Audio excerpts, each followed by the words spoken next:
What's up, guys? Hey, today we are talking about building upper chest.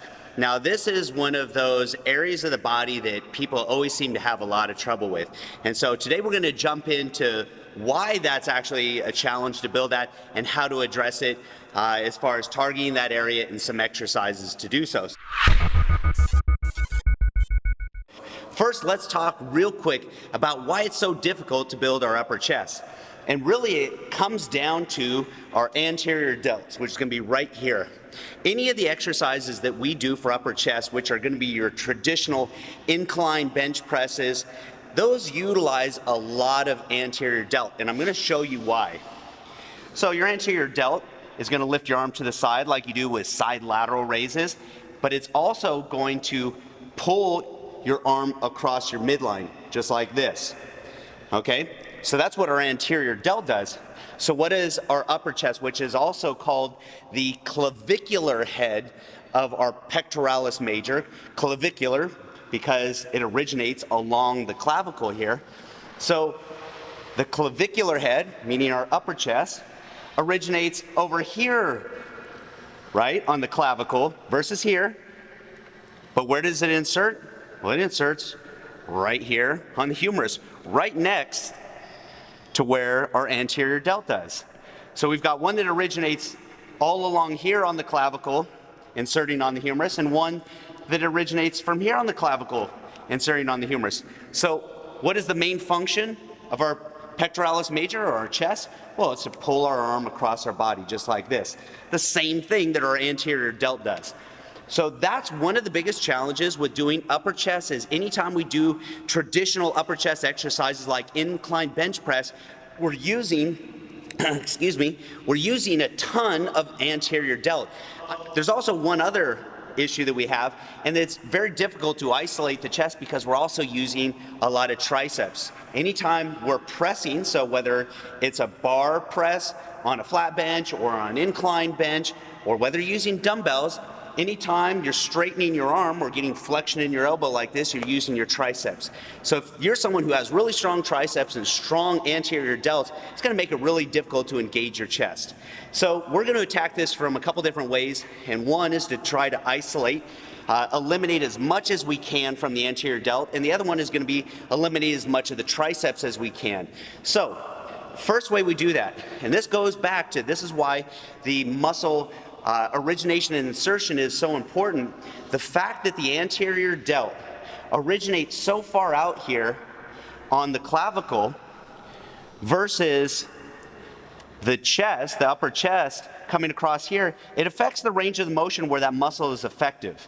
So if we were looking at bones here, and I'll do the same thing, if I were to pull my arm across my body, my range of motion that's effective for that anterior delt, because it's a really short muscle, that where that muscle is most effective if I'm pulling across is going to be about from here, bones, you're not helping me, bud, here to here. So almost with your arm straight out in front of you.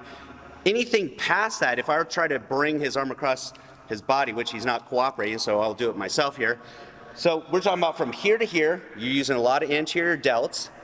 But if I were to go here all the way in, squeezing all the way across here where I'm getting a peak contraction on my chest, that anterior delt has already been shortened at this point. So from here to here, really not doing a whole lot. So what I'm trying to tell you is, in order to really engage your chest and try to eliminate your anterior delt as much as possible, we've got to get that range of motion, which is from here to here. And that's where the problem lies, because most of our traditional exercises, like bench press, we don't get that range of motion. If I were to simulate right now a bench press, and I'm going to go ahead, especially on a bar where my hands are locked in one position, and if I were to press straight up, you can see that my arm isn't coming very far across the midline of my body versus this right here.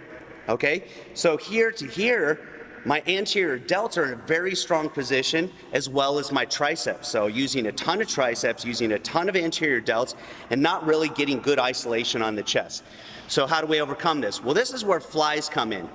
Now, a fly, I have the ability to come more towards the midline of my body. The problem is, lots of people like to do flies on a bench using dumbbells. I'll just grab any pair right here. Doesn't matter what the weight is, as long as they're the same weight.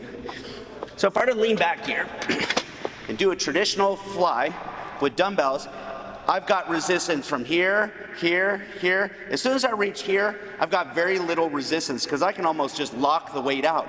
So that range of motion that I'm talking about, which is from here and further in, I've got no resistance right here at all. I could do this all day long in this range of motion because I have no resistance. So even if I'm going to do a dumbbell fly on an incline bench trying to target my upper chest, it's going to be very ineffective because I'm going to use a lot of anterior delts. The good news is I've isolated at least the chest and anterior delts and taken the triceps out of it because we're not pressing. So we've eliminated triceps. How do we take the anterior delts out? Well, that's range of motion. That's why I like cable machines. So if we come over here to the cable machine, instead of doing a traditional cable fly, which is going to look like this, which even this is a lot better than a dumbbell because whereas a dumbbell, I really lost resistance about here. At least from here to the midline, I still have resistance, but I'm still not taking advantage of the maximum range of motion and getting that peak contraction. So if I wanted to do flies with a cable and really engage my upper pecs, the first thing I need to do is I need to bring my arms a little bit higher, okay? And I need to cross them over. See, this is all range of motion right here. Now I can get a peak contraction in my upper chest. So there's another way, and this is kind of exercise, really doesn't have a name, don't even know what you would call it, that I like to do to really target that because even with a cable crossover, I'm still limited because my chest literally squeezes against each other. So I can come to about here on a single, but if I were to do it, I can come to here on a double, but on a single, I can come all the way across here. So I like to do these unilaterally. And what I like to do is got about a 90-degree bend in my elbow here. This is my starting position. And what I like to do is squeeze across my body. Keeping my hand nice and high, I take my other hand, put it up top on my upper chest so I can feel it contracting, and I squeeze across. So in this range of motion, I'm using very little tricep because there's not a whole lot of extension happening at my elbow. And I'm taking the anterior delt out of it quite a bit because the muscle, the anterior delt's already in a shortened position. So this is maximizing the range of motion for my upper chest. But with that being said, any of these chest isolation exercises are great for you to really get in there, target the muscle and feel it. But if you really want to build some mass, you still got to do a compound movement, which is going to be any of your pressing movements. It's compound movement because you're using more than one joint. You're using two joints. You're using your elbow joint and your shoulder joint. So you're using multiple muscles. And this is going back to anterior delts. This is going back to your pecs and your triceps. So how do we minimize our engagement with our anterior delts? Well, that goes again back to range of motion, and this is where dumbbells do come into play. So let's come over here. If we want to target the upper chest, we still want to put the bench on an incline. Now, I don't like to use a bar because, like I already mentioned to you guys, when you use a bar, I'm locked into a fixed position. That's why I like to use dumbbells for presses, because I can start nice and wide, get a nice wide range of motion here from wide to narrow squeezing in. So I'm getting a much bigger range of motion than I would just with a bar bench press. The problem I see with most people, whether they're doing bar or dumbbells, is too steep of an angle on the bench. Your traditional bench for doing incline bar is about 45 degrees. The more upright you are, the more you're going to engage your delts. So I like to just put a slight incline, so it's just a little higher than it would be if it were flat. So I don't need that extreme angle because I don't want to engage my delts. Grab some dumbbells. These are real light, just to show you guys. So then I'm gonna, instead of doing them narrow like this, I see a lot of people doing this right here. I'm not taking advantage of getting the most range of motion, so instead I start nice and wide, get a good stretch, and I squeeze up to the middle.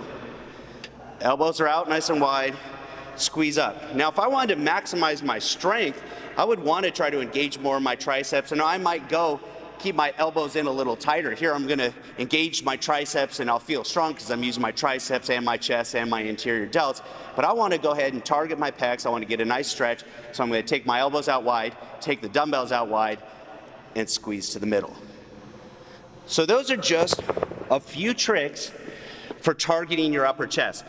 Go back, Google pictures of Franco Columbu and guys like even Arnold Schwarzenegger. These guys had big upper chests. And that's the difference between a cool looking chest and just a chest that looks kind of like saggy boobies, right?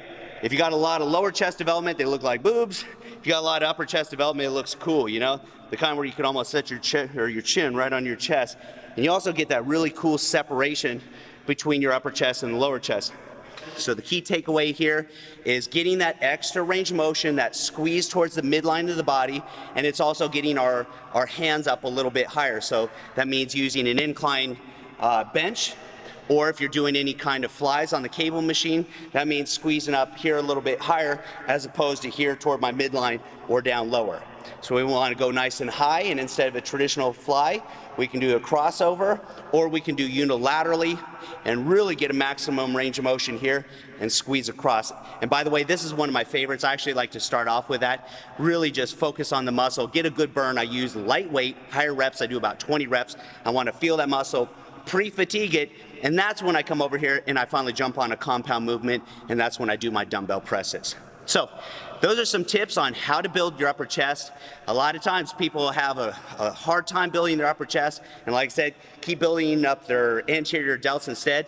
So here's some tricks how to avoid that, and you'll be on your way to building a bigger chest. So tune in next week. We're gonna go ahead and we're gonna talk about the rest of the chest development.